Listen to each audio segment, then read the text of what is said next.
ক্ষমতার চেয়ারে বসায় কে? আবার মনে চাইলে আস্থা করে ছুড়ে নিক্ষেপ করেন তিনি কে? আবার আল্লাহ বললেন ওয়ালাম ইয়াকুল্লাহু শারীকুন ফিল মুলকি, আমার ক্ষমতায় কোনো শরীক নাই, কোনো জোট নাই, কোনো পার্টনার নাই, কোনো অংশীদার নাই। আবার আমি চলে গেলে আমার ক্ষমতার দাবিদারও কেউ নাই। আল্লাহু আকবার।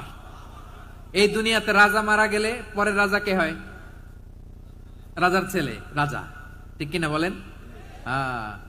আল্লাহ চলে গেলে আরেকজন বসবে নাকি এরকম না, তার ক্ষমতার সাথে দুনিয়ার ক্ষমতার কোনো মিলই নাই। এজন্য তিনি তার নাম দিয়েছেন আল মালিক। আল মালিক, the owner of power, the owner of ultimate power and sovereignty, the king of kings, সব রাজার বড় রাজা, মহারাজা আল মালিক, তিনি হচ্ছেন আল্লাহ। চিৎকার করে বলেন ঠিক কিনা? তিনি আসল ক্ষমতার অধিকারী। দুনিয়াতে যে আমরা ক্ষমতা নিয়ে কামড়াকামড়ি করি, মারামারি করি, কিয়ামতের দিন আল্লাহ জিজ্ঞেস করবেন কই তোদের ক্ষমতা আজকে বল।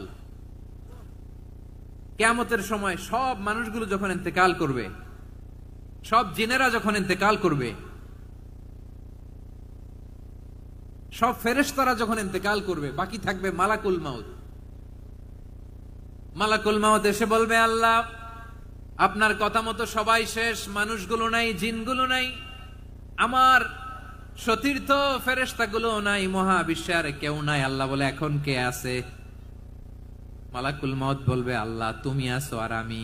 তুমি তো আল হাইয়্যু আল কাইয়্যুম, অবিনশ্বর, শাশ্বত, চিরঞ্জীব, কোনদিন মরবা না, তুমি আছো আর তোমার গোলাম আমি আছি আজরাইল। মহাবিশ্বে কয়জন আছে মাত্র? জোরে বলেন।